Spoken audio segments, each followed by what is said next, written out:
તો બુલેટિનમાં આગળ વાત કરીએ તો મધ્યપ્રદેશના ખંડવામાં મસાલ સરઘસના સમાપન સમારોહ દરમિયાન અકસ્માત સર્જાયો હતો।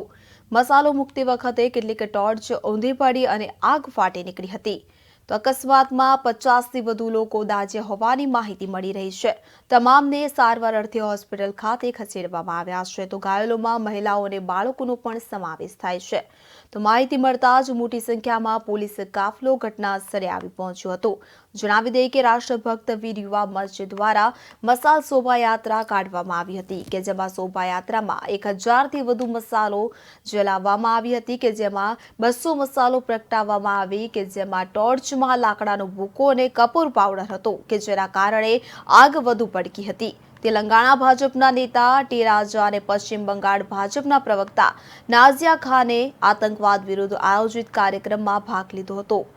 તેમણે કાર્યક્રમને સંબોધિત કર્યો હતો। તો હિન્દુ નેતા અશોક પાલીવાલ કાર્યક્રમનું નેતૃત્વ કરી રહ્યા હતા। આ દરમિયાન સમાપન સમારોહ દરમિયાન આ અકસ્માત સર્જાયો હતો।